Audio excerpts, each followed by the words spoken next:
Estaba sentada en la terraza de un pequeño café, encajado contra la costa de Barcelona, mirando cómo el sol se derretía en el mar. La brisa ligera de la tarde olía a sal y a promesas de un nuevo día. Los turistas reían, los camareros equilibraban bandejas con destreza y yo revolvía mi café con una cucharilla sin siquiera probarlo. Desde fuera, mi vida parecía casi perfecta. A mis 36 años tenía todo lo que se consideraba un símbolo de éxito. Una carrera en el negocio editorial, un matrimonio estable, dos hijos que me amaban incondicionalmente, pero en lo más profundo de mi ser sentía un vacío extraño, como si estuviera viviendo una vida que no era la mía, como si alguien más tomara decisiones por mí, escribiera un guión en el que yo solo interpretaba el papel de la esposa perfecta, la madre ejemplar, la profesional impecable. Saqué mi teléfono y comencé a deslizar el dedo por las noticias sin prestarles atención, tratando de silenciar esa voz interior que me gritaba que algo no estaba bien. De repente sonó una llamada. El número era desconocido. Podría haberlo ignorado, pero algo me obligó a presionar el botón verde. Lucía. La voz al otro lado de la línea era ronca, casi irreconocible. Soy tu padre. Me quedé paralizada. No me había llamado en años. Tenemos que hablar, añadió tras una breve pausa. El sonido sordo de las olas rompiendo contra la orilla, las risas de la gente a mi alrededor. Todo se volvió lejano, casi irreal. ¿Qué ha pasado? Pregunté, sintiendo un presentimiento primitivo despertarse en mi interior. Tu madre y yo teníamos un secreto. Suspiró pesadamente. Tienes un hermano. Sentí como la cucharilla se me resbalaba de los dedos y caía con un golpe seco sobre el platillo. ¿Qué? El mundo a mi alrededor pareció tambalearse, como si estuviera en un barco a la deriva en medio de una tormenta.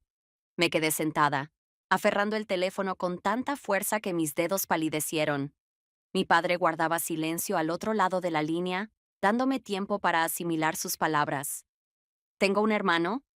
Repetí, como si esperara que él se corrigiera, que dijera que todo era un error, una broma de mal gusto. Sí, Lucía. Se llama Marcos. Es mi hijo. Vaciló como si buscara las palabras adecuadas. Con otra mujer. Sentí como un abismo se abría dentro de mí, como si de repente el suelo bajo mis pies desapareciera. ¿Por qué me lo dices ahora? Un silencio largo. Solo su respiración pesada en la línea. Porque ha llegado el momento. He callado demasiado tiempo, me he escondido de la verdad. Su voz sonaba apagada, casi asustada. Quiero que os conozcáis. No supe qué responder. Este hombre que una vez fue mi mundo, nos había dejado tras el divorcio. Se había mudado a Sevilla y prácticamente había desaparecido de mi vida. Y ahora, después de tantos años de silencio, me llamaba para decirme que tenía un hermano. Lucía, sé que estás enfadada, dijo él como si pudiera leer mis pensamientos. Pero tienes derecho a conocer la verdad. ¿Cómo sé que esto no es solo otra de tus ilusiones? No pude evitar que mi voz sonara sarcástica. Vamos a tener una cena familiar, la próxima semana, en Granada. Tomé aire profundamente, intentando recuperar el control. ¿De verdad crees que simplemente iré allí y haré como si todo estuviera bien? No. Su voz bajó de tono, volviéndose casi un susurro. Pero espero que vengas. No respondí. Por favor, Lucía, insistió él con una súplica apenas perceptible. Es importante. Colgué antes de poder decir algo. El café a mi alrededor seguía igual. La gente conversaba, reía, bebía sus cafés. Pero ahora sentía como si entre ellos y yo hubiera una barrera invisible. Hermano. Esa palabra daba vueltas en mi cabeza, mezclándose con el sabor amargo del pasado. No sabía qué hacer, pero algo dentro de mí me decía que este secreto lo cambiaría todo. Durante todo el camino a Granada intenté convencerme de que lo hacía solo por la verdad. No por mi padre, no por una idea fantasiosa de familia, sino para poner las cosas en su sitio. Porque, ¿cómo reaccionar de otro modo? Descubrir que tienes un hermano después de 36 años de vida no es solo una sorpresa, es un terremoto que sacude todo lo que creías estable. El tren me dejó en la ciudad al atardecer. Granada me recibió con la cálida luz dorada de las farolas y el lejano repicar de las campanas de la iglesia. El aire estaba impregnado del aroma de los naranjos y de especias, pero dentro de mí solo había frío. Me detuve frente a la gran casa de estilo morisco donde me esperaba la nueva familia de mi padre. Tomé aire profundamente y llamé al timbre. Me abrió una mujer de mediana edad con ojos castaños amables. Mi madrastra, Rosa. Lucía, sonrió y me hizo pasar. Su voz era cálida, pero no podía evitar sentirme como una extraña en esta casa. En el amplio salón, con altos techos de madera tallada, estaba mi padre, un poco más encorvado, con el cabello más canoso de lo que recordaba. Parecía mayor, como si la vida hubiera pesado sobre él más de lo que yo podía imaginar. Y a su lado, él, Marcos, alto, de hombros anchos, con el cabello oscuro cayéndole sobre la frente y unos penetrantes ojos verdes. No era como lo había imaginado. Esperaba que se pareciera a nuestro padre, a mí, a alguien familiar. Pero había algo en él que era diferente, extraño y al mismo tiempo inexplicablemente cercano. Nuestras miradas se encontraron. Quise decir algo, una broma, una pregunta, cualquier cosa para romper la tensión que flotaba en el aire, pero mi lengua parecía pegada al paladar. Lucía, este es Marcos, dijo mi padre, como si yo no hubiera entendido ya quién era. Hola. Su voz era grave, un poco áspera, pero tranquila. Hola, respondí, sintiendo cómo mi mano se volvía húmeda cuando la estrechó. Su piel estaba caliente, y el contacto me recorrió como una descarga eléctrica. Durante la cena, todos intentaron actuar con naturalidad. Mi padre contaba anécdotas, Rosa mantenía la conversación fluida, pero yo apenas los escuchaba. Intentaba entender qué era lo que me inquietaba tanto. Cada movimiento de Marcos, cada uno de sus gestos, me resultaban dolorosamente familiares, como si ya lo hubiera visto antes, como si de algún modo formara parte de mi vida sin que yo lo supiera. ¿A qué te dedicas, Lucía? Preguntó en un momento en el que la conversación había caído en un incómodo silencio. Editoriales, libros, revistas, algo de trabajo de edición. Sonreí con discreción. Libros, repitió, mirándome con una intensidad que me hizo sentir descubierta. Vives en mundos imaginarios. No lo dijo como una pregunta, sino como una afirmación. Y, por alguna razón, me tocó más de lo que debería. ¿Y tú? Pregunté para desviar la atención. Arquitecto. Oh, asentí. Sonrió, inclinando la cabeza ligeramente, estudiando mi reacción. Así que tú creas mundos reales. Comenté, imitando su tono. Tal vez. O solo construyo la ilusión de estabilidad. No supe por qué, pero esas palabras me hicieron contener la respiración. La cena se hizo eterna. Hablamos de todo y de nada. De la infancia que no compartimos, de las vidas que habían corrido en paralelo sin cruzarse, hasta este momento. Pero dentro de mí, una sensación extraña seguía creciendo. Y cuando me acosté esa noche en la habitación de huéspedes, solo había una cosa que sabía con certeza. Este hombre, mi hermano, no me dejaría indiferente. Y eso era peligroso. Después de aquella cena volví a Barcelona, pero Granada no me soltaba. Se había quedado conmigo en sus callejones impregnados de jazmín, en el eco de la voz de Marcos, en sus miradas que sentía incluso cuando cerraba los ojos. Intenté no pensar en ello. Trabajé más de lo habitual. Me refugié en manuscritos, reuniones, en la rutina de mis hijos, pero incluso en la cotidianidad, él seguía ahí, como si su presencia se hubiera incrustado en mi conciencia. No se lo conté a nadie. Hasta que una noche me vi obligada a hablar con Carmen. Tenemos que vernos, le dije cuando contestó el teléfono. Eso suena a que otra vez te has metido en problemas. Su sonrisa se notaba en su voz. No tienes ni idea. ¿Va Rosa en 20 minutos? Ya voy. Carmen estaba en la mesa del rincón, recostada contra la pared, con una copa de vino en la mano. Cuando entré, levantó la cabeza y me miró con atención. Vaya. Esa es la cara de alguien a quien las cosas se le han ido de las manos. Me senté frente a ella, me quité el abrigo mojado, me pasé el pelo hacia un lado. No sé cómo explicarlo. Empieza desde el principio. Empujó una copa hacia mí sin apartar la mirada. Respiré hondo, tratando de ordenar mis pensamientos. ¿Recuerdas que te conté sobre la llamada de mi padre? ¿Sobre tu hermano? Sí, lo conocí. ¿Y? Apreté la copa entre las manos. No es como lo imaginaba. No se parece en nada a nuestro padre. No se parece a mí. Y, al mismo tiempo, Carmen me observaba sin interrumpir. Apenas nos conocemos, pero hay algo que nos mantiene en este contacto constante. Es una sensación extraña, como si nos conociéramos de toda la vida y, a la vez, fuéramos completos desconocidos. Carmen bebió un sorbo de vino, meditando mis palabras. Eso es normal, Lucía. Un choque emocional. Mordí mi labio, observando sus manos descansando tranquilamente sobre la mesa. ¿Y si no es solo un choque? Se quedó en silencio. ¿Qué quieres decir? Bajé la mirada. No lo sé, respondí con sinceridad. Afuera la lluvia golpeaba con más fuerza. Carmen apoyó su mano sobre la mía, un contacto ligero que me hizo mirarla. Escucha, Lucía, tienes demasiado sobre tus hombros ahora. ¿Descubrir algo así sobre tu familia, tu matrimonio, tus hijos? Te conozco, no eres de las que se dejan llevar por las emociones fácilmente. Eso pensaba yo también. Sonreí con amargura. Se inclinó un poco más hacia mí. No puedes tomar decisiones si ni siquiera entiendes lo que sientes. Da un paso atrás. Piensa. Esto no es algo que vaya a desaparecer por sí solo, pero puedes darte tiempo. La miré fijamente y por un momento me sentí como una niña incapaz de armar un rompecabezas.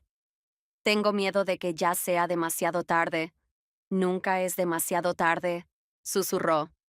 La lluvia seguía golpeando contra la ventana. La gente afuera corría en busca de refugio, pero dentro del bar todo estaba en calma. Suspiré. Necesito aclarar mi mente. Buena decisión. Carmen asintió, soltando mi mano. Pero incluso cuando salí del bar, incluso cuando el viento frío me golpeó en la cara, supe que esta decisión no cambiaría nada. Pasaron varios días. Me sumergí en mi rutina. Despertarme temprano, preparar el desayuno para mis hijos, trabajar hasta tarde, responder correos electrónicos con una rapidez casi mecánica. Pero algo dentro de mí había cambiado. Intenté no pensar en ello, intenté no pensar en él, hasta que recibí un mensaje en el teléfono. Estoy en Barcelona, quiero verte. Marcos. Me quedé inmóvil, observando esas pocas palabras en la pantalla. Parecían dirigidas a otra persona, no a mí. Pero no, esta era mi vida, y aquí estaba, enfrentando una elección que no quería hacer. Podría haber borrado el mensaje, ignorarlo, fingir que nada había pasado, pero mis dedos ya estaban escribiendo una respuesta. ¿Dónde? Nos encontramos tarde en la noche en una librería antigua que permanecía abierta hasta la medianoche. El lugar me sorprendió, pero de alguna manera parecía el adecuado. Entre cientos de historias ajenas era más fácil esconderse de la propia. Marcos ya estaba allí, de pie junto a una estantería, pasando la yema de los dedos sobre la cubierta de un libro viejo. La luz de las lámparas proyectaba sombras sobre su rostro, acentuando sus rasgos. Cuando me vio, sonrió levemente. Hola. Hola. Me quité el abrigo y lo colgué en el respaldo de una silla. No sabía que te gustaban las librerías. No vengo a menudo. Cerró el libro. Pero pensé que a ti te gustaría. Levanté una ceja. ¿O sea que elegiste el lugar pensando en mí? Sonrió. ¿Y por qué no? Por un instante no supe qué responder. Miré los libros en el estante, buscando algo en qué centrarme. ¿Qué estabas leyendo? Nada en particular. Solo viendo qué consideraban otros lo suficientemente importante como para escribirlo. Deslicé la mano por un tomo de cuero desgastado. ¿Y tú? ¿Qué consideras importante? Depende de qué estemos hablando. De lo que realmente tiene valor para ti. Marcos me miró con intensidad. Lo que me hace sentir. Su voz era baja, tranquila, pero algo en ella me hizo tensarme. ¿Y ahora, sientes algo? No apartó la mirada. Sí. Su respuesta quedó suspendida entre nosotros. Debería haber cambiado de tema, hacer como si no entendiera hacia dónde iba la conversación. Pero no lo hice. Yo también. Marcos inclinó la cabeza ligeramente, estudiando mi reacción. ¿Y qué vas a hacer con eso? No lo sabía. Ese era el problema más grande. No sabía cómo detener lo que ya había empezado. Vi cómo alargaba la mano hacia mí, sin tocarme, pero reduciendo la distancia entre nosotros. Esto está mal, murmuré, sin estar segura de si quería que me escuchara. ¿Quién lo decide? El mundo. Sonrió, apenas perceptiblemente. ¿Y el mundo está aquí? No respondí. Podría haberme ido. Podría haber alejado esa idea de mi mente, obligarme a olvidarla. Pero no lo hice. Y cuando él se inclinó un poco más cerca, no me aparté. Me estaba engañando a mí misma. Después de aquel primer encuentro con Marcos en la librería, pensé que no volveríamos a vernos, que todo quedaría confinado a esa noche, a esas palabras y a ese casi roce que parecía haber alterado algo fundamental en mí. Pero no fue así. Nos vimos de nuevo. Al principio, por casualidad, o al menos eso quise creer. Nos cruzamos en el barrio gótico, él salía de una galería, yo iba a una reunión. Se detuvo, arqueó una ceja sorprendido, y antes de que pudiera pensar en una excusa para seguir caminando, él habló primero. ¿5 minutos para un café? No me negué. Después hubo otras veces. Paseábamos por Barcelona, hablábamos sobre lo que podríamos haber compartido si nuestras vidas no hubieran sido paralelas durante tanto tiempo. Él me contaba de su trabajo, de sus viajes, yo le hablaba de los libros, de cómo las palabras pueden cambiar a las personas. Era seguro, o al menos eso intentaba decirme a mí misma. Pero cuanto más tiempo pasábamos juntos, más notaba ese hilo invisible tensarse entre nosotros. Una vez, mientras estábamos en una biblioteca antigua, él rozó mi muñeca con los dedos al señalar un libro. Apenas fue un segundo, pero supe que no era accidental. Sabía que estaba yendo demasiado lejos, y aún así no me detuve. No hasta que Carmen me miró fijamente desde el otro lado de la mesa en un restaurante cerca del puerto. Te comportas raro, Lucía. Estoy cansada, murmuré, evitando su mirada. No es cansancio, no respondí. ¿Qué está pasando? Giré la servilleta entre mis dedos, sintiendo la tela áspera. He estado viendo mucho a Marcos. Silencio. ¿Y qué sientes? Respiré hondo. No lo sé. Carmen dejó su copa de vino en la mesa con más fuerza de la necesaria. Lucía, hay algo que debes saber. La miré. ¿Qué? Se inclinó un poco hacia mí, su voz baja pero firme. Está casado. El mundo pareció detenerse por un segundo. ¿Qué? Marcos, ¿tiene esposa? Se llama Inés. Mi garganta se secó. ¿Cómo lo sabes? Hace unos días me encontré con un conocido que trabaja en un estudio de arquitectura. Mencionó a Marcos, hablaron de un proyecto y de su esposa. Me quedé en silencio. No me dijo nada. ¿Se lo preguntaste? Negué con la cabeza. Carmen suspiró, apoyando los codos en la mesa. Lucía, ¿entiendes lo que estás haciendo? Me pasé una mano por la cara. No lo sé. Ella se inclinó más cerca. Tienes que aclararlo antes de que esto llegue demasiado lejos. Quise decir que no significaba nada, que lo tenía bajo control, pero por primera vez en mucho tiempo ya no estaba segura de eso. Al día siguiente intenté concentrarme en el trabajo, en los manuscritos, en mis hijos. Pero a media tarde mi secretaria llamó a la puerta de mi oficina. Hay una mujer que quiere verte. ¿Quién? Se llama Inés. Sentí que el aire me abandonaba los pulmones. Dile que pase a la sala de reuniones. Esperé un momento antes de entrar. Controlé mi expresión, respiré hondo, y cuando la vi, lo supe de inmediato. Era elegante, segura, de cabello perfectamente recogido, vestida con precisión. Su anillo de matrimonio brillaba en su dedo cuando cruzó los brazos. Lucía. Sonrió, sin calidez. Me senté frente a ella, sosteniendo su mirada. ¿Qué te trae aquí? Inés inclinó la cabeza con un gesto casi condescendiente. Creo que ambas sabemos la respuesta.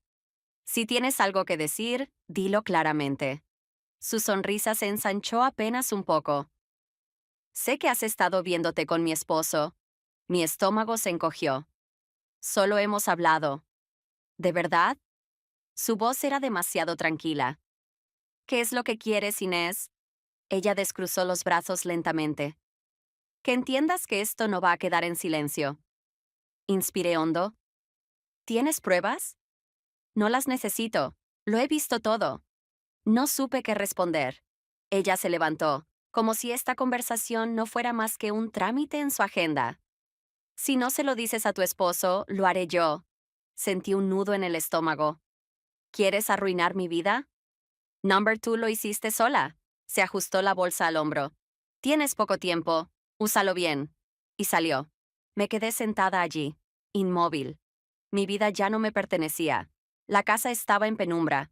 No encendí las luces al llegar. Simplemente dejé caer el abrigo sobre una silla y fui a la cocina a servirme un vaso de agua. Me temblaban las manos. Sobre la mesa estaba mi teléfono. No lo toqué. No revisé si Marcos había escrito o llamado, porque ya sabía la respuesta. Raúl llegó tarde. Escuché el sonido de la cerradura, el tintineo de sus llaves al dejarlas sobre la mesa de la entrada. Los niños ya dormían, y en el apartamento solo reinaba el silencio. Esperé. ¿Aún despierta? Apareció en la puerta del salón, mirándome con un gesto de leve sorpresa. Lo observé. Raúl, mi esposo, el hombre con el que había construido este hogar, con el que tenía una vida estable, segura, y ahora estaba a punto de destruirlo todo. Siéntate. Él frunció el ceño. ¿Qué pasa? Se acercó, dejó su maletín a un lado y se sentó frente a mí. Te escucho. No sabía cómo decirlo. Había ensayado las palabras en mi mente, pero ninguna sonaba bien. Así que simplemente lo solté. Te he engañado. No reaccionó de inmediato. No parpadeó siquiera. Solo me miró, como si estuviera esperando a que me riera y dijera que era una broma. ¿Qué? Entrelacé los dedos sobre la mesa. He tenido un romance. Su labio tembló, como si estuviera procesando la información y al mismo tiempo rechazándola. ¿Con quién? Tragué saliva. Con Marcos. Su rostro cambió. Raúl se puso de pie de un salto y se alejó, llevándose las manos al rostro. Debo haber entendido mal. Number se giró bruscamente. Ese hombre es tu hermano. Asentí con la cabeza. La incredulidad en sus ojos se transformó en algo más oscuro. ¿Desde cuándo? No hace mucho. Pero suficiente para que tuviera que enterarme así. No respondí. Raúl rió, pero sin rastro de humor. Dime que esto es una especie de crisis, un error, un desliz momentáneo. Dime que no significa nada. No pude. Él notó mi silencio. Dios. Se pasó las manos por el pelo, caminando de un lado a otro. Lo siento, Raúl. ¿Lo sientes? ¿Eso es todo? Me miró con una mezcla de furia y algo peor, decepción. ¿Te acostaste con él? Cerré los ojos un segundo. Number. ¿Y eso debería consolarme? El dolor en su voz me atravesó. No quería que esto pasara. Pero pasó. Se quedó en silencio, con la mandíbula tensa. ¿Por qué me lo dices ahora? No podía mentir. Porque me dieron la oportunidad de hacerlo yo misma. Se congeló. ¿Quién? ¿Inés? Su esposa. Raúl rió de nuevo, con esa risa amarga que dolía más que los gritos. Así que también es un hombre casado. Perfecto. Esto no puede ser más retorcido. Volvió a mirarme y por primera vez en todos los años que llevábamos juntos, no vi amor en sus ojos. ¿Y ahora qué? No lo sabía. Se alejó, fue hasta el armario y comenzó a sacar ropa, metiéndola en una maleta con movimientos mecánicos. Raúl, no ahora. Simplemente, no ahora. Zanjó la cremallera con fuerza. ¿A dónde vas? No lo sé, pero no me quedo aquí. Tomó su abrigo. ¿Y los niños? Se detuvo en la puerta sin girarse. Invéntales algo. Tú eres buena contando historias. Y se fue. La puerta se cerró detrás de él. De repente la casa se sintió diferente. Fría. Vacía. No lloré. Simplemente me quedé sentada en la oscuridad, sin saber cómo respirar en esta nueva realidad. No dormí. Por primera vez en mucho tiempo, la noche se sintió interminable. El reloj en la sala marcaba cada segundo con su monótono tic-tac, y yo permanecía acostada en la cama, con los ojos abiertos, mirando al techo. Raúl se había ido. Escuchaba sus palabras en mi cabeza una y otra vez, como un eco imposible de detener. Su voz, rota, cargada de rabia contenida, de una decepción que dolía más que cualquier reproche. ¿Y los niños? ¿Qué les diría a los niños? Me giré de lado, cubriéndome el rostro con las manos. Llamar a Carmen. Ella me escucharía, tal vez me diría algo que me ayudara a aclarar la confusión en mi mente. Pero, ¿qué le diría? He destrozado mi vida. ¿Y ahora qué? Los siguientes 2 días transcurrieron como en un estado de suspensión. Hice todo en piloto automático. Desperté a los niños, los llevé al colegio, contesté correos, asistí a reuniones. Raúl no llamó, yo tampoco. Carmen me escribió un mensaje. ¿Cómo estás? Escribí una respuesta. Todo bien, pero no la envié. Ni siquiera sabía qué significaba bien en este momento. Esa noche me miré al espejo en el baño. No me gustó lo que vi. Mi reflejo me devolvía la imagen de alguien cansada, con los ojos oscuros por la falta de sueño, el cabello revuelto, los labios apretados en una línea tensa. Aparté la vista. Entonces mi teléfono vibró. Un mensaje. Sal al balcón. Mi corazón se detuvo un segundo. Leí las palabras de nuevo. Marcos. Permanecí quieta. Luego, como en trance, caminé hasta la puerta del balcón y la abrí. El aire nocturno era fresco, y la ciudad brillaba con luces doradas en la distancia. Abajo, apoyado contra la farola frente a mi edificio, estaba él. Mi mano se aferró a la barandilla. ¿Qué haces aquí? Mi voz apenas fue un susurro. Él alzó la cabeza. Carmen me lo dijo. Sobre Raúl. Apreté la mandíbula. No tenía por qué decírtelo. De todas formas, lo habría sabido. Nos quedamos en silencio, mirándonos desde la distancia. Hubo un momento, un segundo en el que quise bajar, cruzar la calle, estar frente a él. Pero no lo hice. No necesito consuelo, Marcos. No estoy aquí para eso. Cerré los ojos por un instante y apoyé la frente contra la baranda. ¿Tienes idea de lo que está pasando? Sí. Raúl se fue. Inés lo sabe. Pensé que las cosas no podían empeorar, pero creo que aún pueden. Marcos pasó una mano por su cabello oscuro y miró hacia otro lado, como si intentara encontrar la respuesta en la noche. No sé qué decirte, Lucía. No planeé. Solté una risa amarga. Ninguno de los dos lo planeó, pero eso no detuvo la ola. Otro silencio. Él dio un paso adelante, acercándose a la acera justo debajo de mi balcón. La luz de la farola iluminó su rostro y vi algo en su expresión que me hizo contener la respiración. No sé qué pasará ahora, dijo con voz baja, pero sí sé que no puedo fingir que no me importa. Mi agarre en la barandilla se hizo más fuerte. ¿No te importa? ¿Y a ti? No respondí. No podía, porque si decía la verdad, sería otro punto de no retorno. Así que simplemente me di la vuelta y entré. Me detuve en seco. ¿Qué? Está en la unidad de cuidados intensivos. Necesitamos que venga lo antes posible. No recuerdo cómo pedí un taxi. Ni siquiera recuerdo el trayecto hasta el hospital. Solo el peso en el pecho. Esa sensación sofocante de que el aire se volvía demasiado espeso para respirar.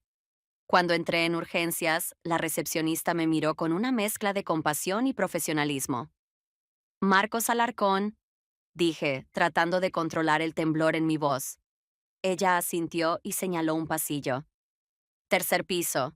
Unidad de cuidados intensivos. Me moví sin pensar, mis pasos resonando en el suelo frío. Cuando encontré a un médico, le pregunté lo primero que me vino a la cabeza. ¿Va a sobrevivir?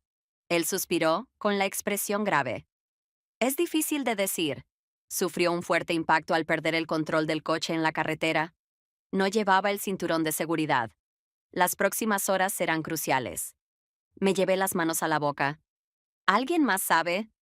Ya informamos a su esposa. Cerré los ojos. Por supuesto, Inés ya lo sabía. Me imaginé a ella llegando al hospital, tomando su mano, esperando junto a él, porque ella sí tenía derecho a estar allí. ¿Y yo? ¿Qué era yo para él? Me dejé caer en una de las sillas del pasillo, con la mirada fija en el suelo. ¿Puedo verlo?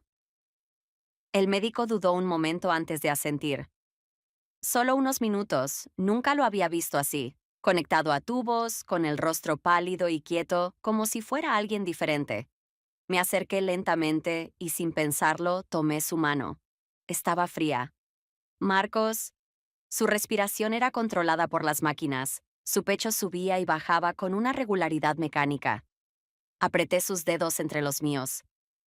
No te atrevas a dejarme. Mi voz fue apenas un susurro. Nunca le había pedido nada antes, pero ahora lo estaba suplicando. No supe cuánto tiempo pasé sentada junto a él. Las enfermeras entraban y salían. Los monitores emitían un pitido constante, pero yo apenas era consciente de lo que ocurría a mi alrededor. Los médicos no me daban respuestas claras. Tenemos que esperar. Las próximas horas son clave. Pero no podían decirme si Marcos iba a despertar. Yo solo seguía allí, sujetando su mano fría, negándome a soltarlo. Entonces, la puerta se abrió. No necesitaba girarme para saber quién era. Inés. Podía reconocer el sonido de sus tacones al golpear el suelo. No me moví, pero ella sí. Caminó lentamente hasta quedar de pie al otro lado de la cama, frente a mí. La miré por primera vez desde aquella conversación en mi oficina. Ya no se veía tan impecable. Su pelo estaba recogido con prisa, su maquillaje casi desaparecido. Pero sus ojos seguían siendo los mismos, fríos. ¿Qué haces aquí? Su voz era baja, pero cortante. No respondí. Solo bajé la mirada a la mano de Marcos, aún entrelazada con la mía. Inés también lo notó. Suéltalo. Sentí una punzada en el estómago. Inés, dije que lo sueltes. No lo hice. Su boca se curvó en una sonrisa amarga. Vaya ironía, te dije que te mantuvieras alejada, pero parece que solo cuando está inconsciente puedes estar cerca de él sin sentir culpa. Las palabras me golpearon como un puñetazo. Solté su mano y me puse de pie de inmediato. No tienes derecho a decirme eso. ¿No? Rió con una amargura que no había escuchado antes. Mi marido está en esta cama por ti. Di un paso atrás. Eso no es cierto. Sí lo es, susurró. Su voz temblaba de rabia. Discutimos antes de que saliera de casa. Se subió al coche por tu culpa. Se estrelló por tu culpa. Sentí como si el suelo desapareciera bajo mis pies. No. Sí, Lucía. ¿Valió la pena? ¿Destruir tu matrimonio no fue suficiente? ¿Tenías que destrozar el mío también? No supe qué decir, porque, aunque no fuera mi intención, tenía razón. El peso de sus palabras cayó sobre mí como una avalancha. Marcos estaba allí, inconsciente, debatiéndose entre la vida y la muerte. ¿Y yo fui parte de lo que lo llevó hasta allí. No pude sostenerle la mirada. Simplemente me di la vuelta y salí de la habitación. No volví a mirar atrás, porque sabía que no tenía derecho a quedarme. La casa estaba vacía. Entré y cerré la puerta detrás de mí, quedándome de pie en la oscuridad del salón. Antes, este espacio estaba lleno de voces, de risas, de vida. Ahora solo quedaba el eco del silencio. Raúl ya no estaba. Marcos podía que nunca despertara. ¿Y yo tenía que seguir adelante. Fui a la cocina, abrí el armario y saqué una copa de vino. Pero cuando la coloqué sobre la mesa, no la llené. Me quedé mirándola, como si esperara que me diera respuestas. Por primera vez en mucho tiempo, no quería huir de la realidad. Quería enfrentarla. Tenía 2 hijos que dependían de mí. Tenía un trabajo que todavía formaba parte de mi vida. Había cometido errores grandes, pero aún estaba aquí, y podía decidir qué hacer con lo que quedaba.